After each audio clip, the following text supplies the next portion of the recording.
Hari Om, Bhagavad Gita, Chapter 11, Vishwarupa Darshan Yoga, Cosmic Form of Bhagavan Krishna, verse 9.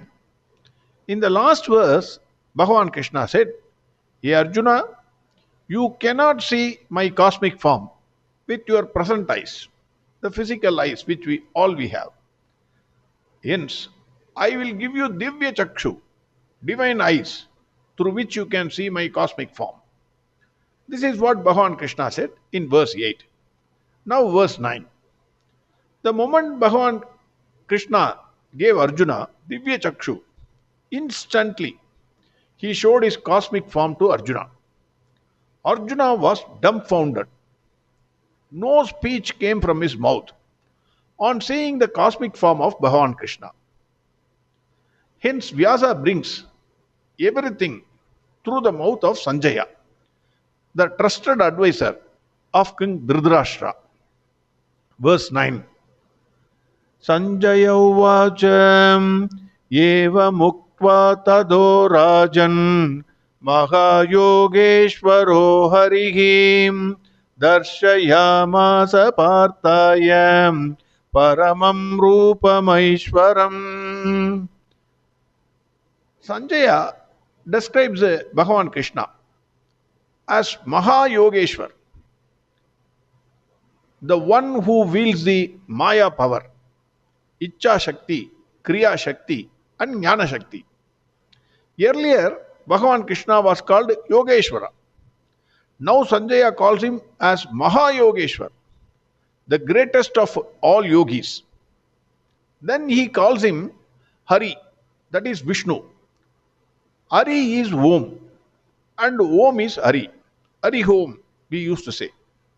Hari is also the home, Home. Hari is also the home for all the movables and immovables. He is the abode.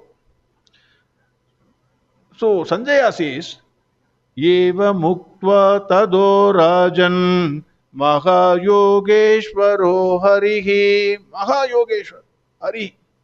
Then he calls Dhritarashtra as Rajan, O king. Eva muktva tado rajan. That is, having thus spoken, Darshayamasa partaya. That is, Bhagavan Krishna gave darshan of his cosmic form to Arjuna. Paramam Rupam Aishwaram. His Rupa is Paramam, Aishwaram. Divya Rupa, supreme form as Bhagavan for the entire universe. Bhagavan is giving the cosmic, showing the cosmic form to Arjuna. A few important points to be noted here in this verse. 1. Arjuna was dumbfounded. He could not speak because of his extreme emotions, surprise, sudden shock. So Arjuna could not speak.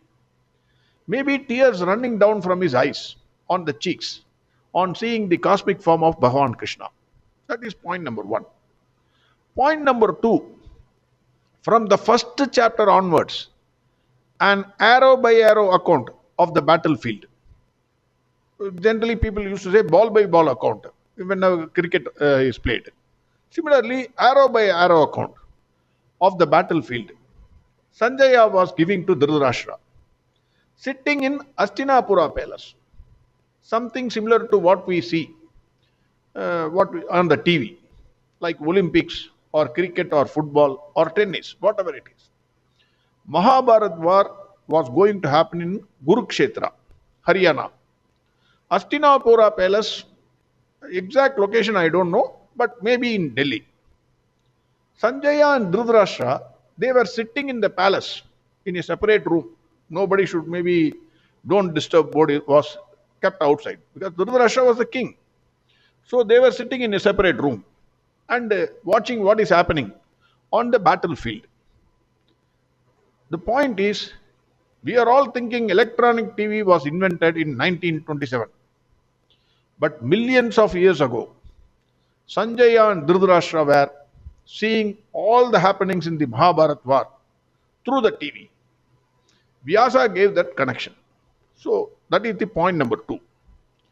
Point number 3.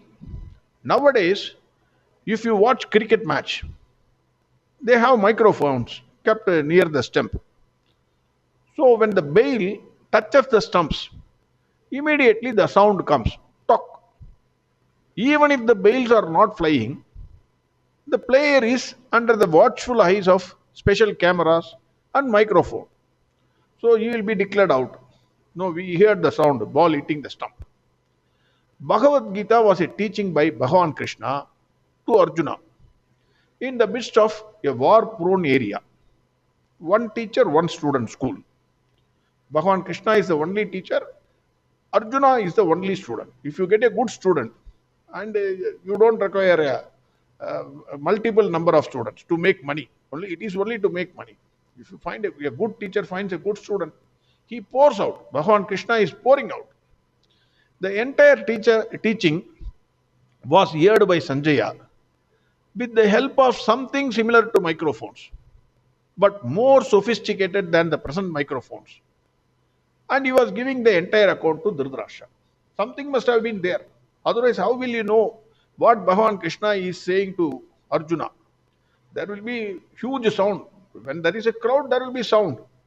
But Sanjaya is hearing everything. Sanjaya was also given Divya Chakshu by Vedvyasa. Vedvyasa is Narayana himself. Several times I have said, Vyasaya Vishnu Rupaya, Vyasa Rupaya Vishnave.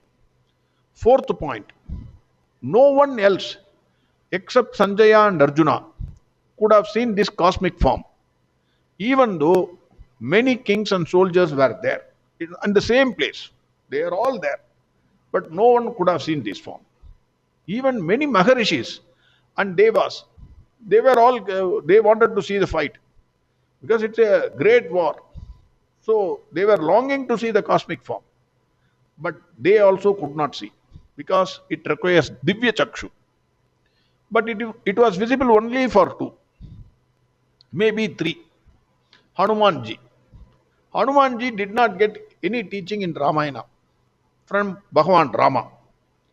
Maybe knowing this, Hanumanji was in the flag of the chariot of Arjuna, a pavilion seat, special seat, from where he was enjoying the Rupa of Bhagavan Krishna, hearing the teachings of Bhagavan Krishna, and also saw and enjoyed the cosmic form of Bhagavan Krishna. So only three people, Arjuna, Sanjaya and Hanuman. No one else could have seen this cosmic form. Fifth point, Dhritarashtra was not only, I already said, this point you might have noted. People require two types of eyes. One is physical eyes, to see the outside world. Second is intellectual eyes, to understand their logic or truth behind something. Dhritarashtra was not only born blind, but he was intellectually blind. He was also intellectually blind because of his attachment to his sons. Swami Chinmayananda says, Dhritarashtra knows very well that his sons have cheated Pandavas, committed various crimes, including pulling the saree of Draupadi, and several other crimes, n number of crimes. So they deserve to be punished. Dhritarashtra knows this. But because of his attachment to his sons, Dhritarashtra still was hoping against hopes that his sons will somehow win the war. Again, by cheating or any means, they will win the war. That is the hope of Dhritarashtra. Sanjaya, being an honest advisor, indirectly indicates to Dhritarashtra by calling him in this verse as Rajan. Eva Muktva Tado Rajan. King, mere king, ordinary mortal, designated as king for some time. You are king, I agree, but you are an ordinary king. Then immediately he calls Bhagavan Krishna as MAHA YOGESWARO Harihi. MAHA YOGESWAR, the greatest of all yogis. Hari, the one who destroys not only the Pabas, but also completely destroys the ignorance of all the people. So he calls Krishna as Maha Yogeshwar Hari. Sanjaya indirectly indicates to Dhritarashtra that Bhagavan is on the side of Pandavas. O blind king, at least understand this intellectually now and stop this bloody war and save your sons. That is what he is saying indirectly in a polite way. Because he is the secretary. He cannot say harsh words to the king. He has to put it in a nice manner to the king. That is the way he is addressing. That is one thing given by Swami Chinmayananda. Another important point, sixth point, Swami Chinmayananda again says, this arrow by arrow commentary by Sanjaya is not an ordinary task. He has to explain to the blind king. He can't say, Sanjaya cannot say, his cosmic form was like a blazing sun to Dhritarashtra. Dhritarashtra born blind. So he has not seen the sun or a moon. So if you say the Bhagavan Krishna's body is like a blazing sun, he cannot understand. He has not seen the sun. Sanjaya cannot say Bhagavan's eyes are Kamalapatraksha. Dhritarashtra will not understand because he has not seen a lotus flower in his life. Hence, Sanjaya has to mix the emotions and carefully give the details to Dhritarashtra. For example, during my childhood days, I used to hear running commentary, ball by ball commentary of cricket matches when the matches were played in Australia. The way the commentator describes, it will bring the same experience as if you are there in the stadium. The cricket commentator used to say, for example, the bowler comes from the pavilion end and bowls. Bowled him, it was an excellent ball. The ball turned right to the batsman and hit the bails. The batsman could not do anything. The ball had a swing, an excellent ball indeed. The middle stump is gone along with the batsman. The great batsman is out for duck. Something like that he will say. So all the emotions will be nicely captured by the commentator, and the person hearing through that radio will get the same experience as if he is sitting in the stadium and watching the match. Something similar to that was done by Sanjaya to Dhritarashtra. That is another important point. In this verse, Sanjaya says to Dhritarashtra, after giving the Divya Chakshu to Arjuna, O king, that MAHA YOGESWAR, Hari, showed his cosmic form to Arjuna. Verse 9 again. Eva muktva tado rajan mahayogeshwaro harihim darshayamasa partayam paramam rupamaishwaram. Next verse we will see tomorrow. Harihom sarvam krishnarpanamastu. Narayana Narayana Narayana Narayana Narayana Narayana Narayana Narayana Narayana Narayana Narayana Narayana Narayana Narayana Narayana Narayana Narayana Narayana